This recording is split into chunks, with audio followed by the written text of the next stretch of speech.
I'm pleased to welcome you to the launch of the report on the survey conducted by the National Drug Secretariat last September among people who use drugs.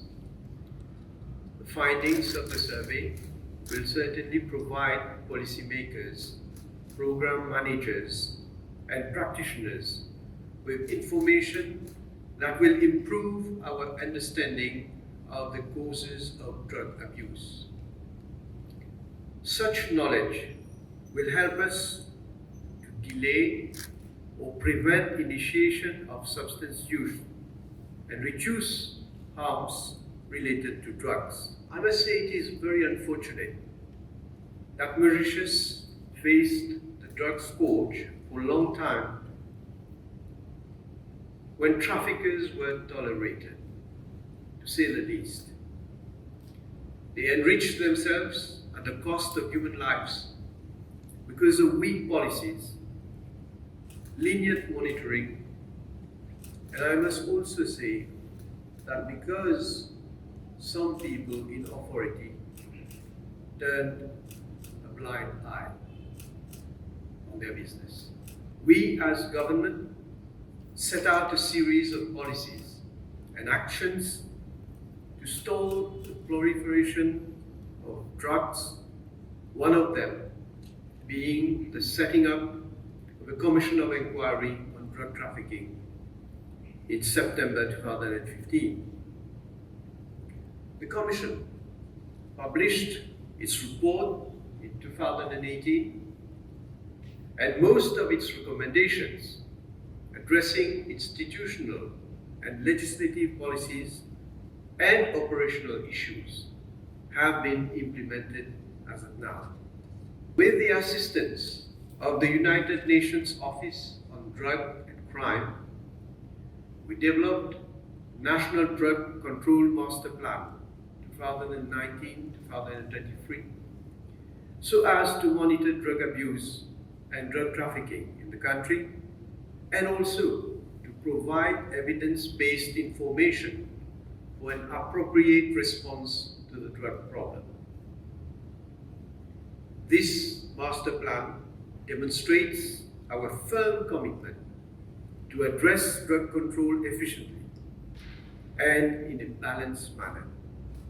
To ensure proper coordination and monitoring of the implementation of the master plan, a National Drug Secretariat was set up under the aegis of my office in 2019. Supply reduction, demand reduction, as well as harm reduction activities are being implemented as planned.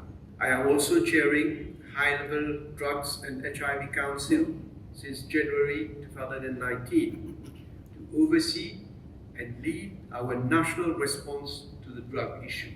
Our comprehensive and well-coordinated strategy to combat drug abuse and drug trafficking comprises legislation and law enforcement to have tight control on traffic and to reduce supplies, drug demand reduction, harm reduction and medically assisted therapy, treatment and rehabilitation, data collection, research and training, and regional and international cooperation. The government program 2020-2024 outlines the unprecedented measures required to combat the drug scourge. The war on drugs has been declared, but the government cannot do it all alone. The magnitude of the drug scourge makes it essential for all stakeholders to engage in collaborative platforms to ensure that policies and strategies remain responsive and relevant. I know that a number of bodies are working together to have a tight control on drug supplies in the country. These include the Mauritius Police Force through special units such as the Anti-Drug Smuggling Unit, the National Coast Guard, the Mauritius Revenue Authority Customs, the Postal Services, the Pharmacy Board, and the Forest Department, amongst others. In addition, the Mauritius Revenue Authority, the Asset Recovery Unit, and the Financial Intelligence Unit are responsible for tracking money laundering and seizure of assets of drug traffickers. On the demand reduction side, the Ministry of Health and Wellness, together with NGOs, have been implementing several programs to alleviate withdrawal symptoms suffered by drug users. Of course, the aim is to help those who are trapped in the drug scourge through the methadone substitution therapy, the Suboxone-based detoxification, and other associated psychosocial support services which are implemented in both residential and daycare modes. We have also taken a number of initiatives with regard to treatment and rehabilitation of people who use drugs. In 2018, a dedicated center was set up at Long Mountain Hospital for the rehabilitation of adolescents, minors, and youngsters with substance use problems. 5 addictions units have been set up in different health regions across the country, of course, to facilitate access to health services by people who use drugs. Our zero-tolerance approach towards drug traffickers has led to drug seizures amounting to 471 million rupees during the year 2020 and 4.7 billion rupees in 2021. This result has been achieved by a trustworthy team, and I wish to congratulate them. And they know that each and every time I am here to give all the necessary support, be moral, political, of course, but otherwise in terms of equipment and tools to be able to carry out the job efficiently.